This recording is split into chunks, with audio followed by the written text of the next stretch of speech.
यानंतर मी संघर्ष योद्धा माननीय मनोजदादा जरंगे यांना विनंती करतो की त्यांनी समोर येऊन या फोर्टीला संबोधित करावं.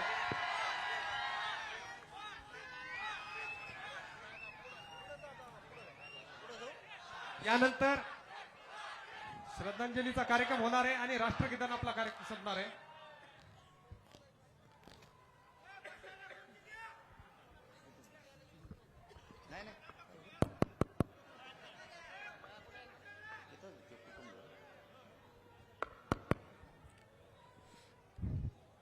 छत्रपती शिवराज वंदन करून स्वर्गीय संतोष अण्णा देशमुख यांना विनम्र अभिवादन करतो आणि व्यासपीठावरील सर्व बांधव, आज आपल्या परभणी जिल्ह्याच्या वतीनं संतोष भैया देशमुख यांना न्याय मिळावा म्हणून मोर्चा आयोजित करण्यात आला आहे. देशमुख भैयाचे कुटुंबीय सुद्धा इथं उपस्थित आहेत. आता सगळे खूप बोललेत, मी जास्त बोलत नाही, पण एक मात्र सांगतो, एक मात्र नक्की सांगणार आहे की संतोष भैयाला ज्यावेळेस ते काल पोलीस स्टेशनला गेले त्यांना बोलण्यात आलं, धमकी देण्यात आलं. बरोबर आहे ना? कालच ना? परवा. मी आत्तापर्यंत नाव घेऊन कधी बोललो नाही, कारण माझा स्वभाव आहे, मला काहीतरी कुणकुण लागल्याशिवाय मी कोणाच्या वाटा जात नाही.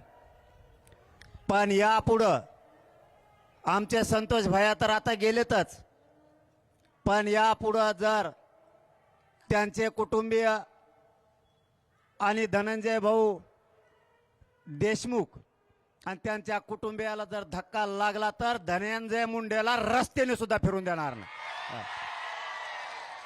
आमचा एक भाऊ गेला, तो आता आम्ही सहन केला. या मुंड्याचं आणि फिंड्याचं आम्ही तोंडावर नाव सुद्धा घेतलं नाही, हरामखोर अवलादीचं. पण जर देशमुख कुटुंबियांना जर यापुढे त्रास झाला तर एकाला सुद्धा रस्त्यानं फिरू देणार नाही. आणि परभणीकरांच्या सगळ्या बांधवांना आज सांगतो,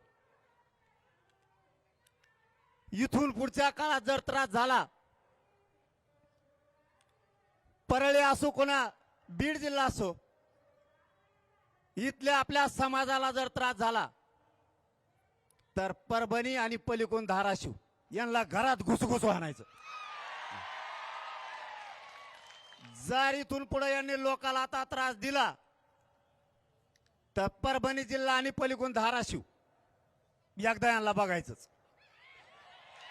माझा हे बघा, मी असलं कधी बोलत नाही, पण व्यासपीठावर एवढे जमलेत सगळ्या पक्षाचे नेते, आमदार, खासदार, ज्या वेळेस अस्मितेचा विषय येतो, जर माणसाचे मुडदेच पडायला लागले तर हे सहन होत नाही. आम्हाला माज नाहीये, आम्हाला मस्ती पण नाही. जर तुम्ही आमचे लेकरं उघड्यावरती पाडायला लागलात, आज काय दशा आहे कुटुंबाची, कसं जगायचं त्या पोरीनं आणि त्या पोरानं? तुम्ही जर आमचे लोक मारून जर तुम्ही तुमचे आरोपी घरात लपून ठेवता, यांना पुण्यात नेमका सांभाळा कोणी? सगळे आरोपी पुण्यातच नेमके कसे सापडायला लागले? सगळेची सगळे आरोपी हे पुण्यातूनच सापडतात.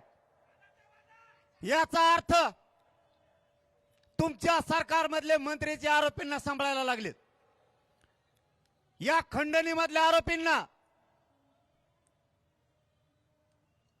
आणि हत्येतील आरोपींना, या दोघांची नार्कोटेस्ट झाली पाहिजे आणि त्यांना सांभाळणाऱ्या सगळ्यांना सह आरोपी केलं पाहिजे. हे फाशी तर होणारच आहे. फाशी जर नाही झाली ना, मग आता कोणतरी म्हणले, मला वाटतं खासदार का कोण म्हणले की 4 सीट कच्चं होईल. सरकारचं ऐकून आणि तिथल्या मंत्र्याचं ऐकून जर का 4 सीट कच्चं झालं आणि त्याच्यातला एक बी आरोपी जर बाहेर आला की मंत्री गोट्याने हल्लाच. आता तुम्हाला हीच भाषा कळती. आता आमचा नाविलाज आहे, आम्ही करतो तो जातीवाद म्हणताय. संतोष भैया देशमुखांना जर आम्ही न्याय मागितला तर आम्हाला जातीवादी म्हणता. ही तुमची कोणती भाषा आहे? हे नवीन षडयंत्र सुरू झालंय. आपण जर संतोष भाईकडून बोललो, आपल्याला म्हणते हे जातीवाद करायला लागले. हे तुम्ही नवीन शब्द आणि षडयंत्र आणलंय. आम्ही संतोष भाईकडून बोललो की आम्ही जातीवादी, आणि तुम्ही आरोपीला सांभाळतात ते काय? तुम्ही आरोपीला गाड्यात घेऊन पळतात ते काय? आणि संतोष भाई. तर परभणीतून मनोज जरांगे बोलत होते.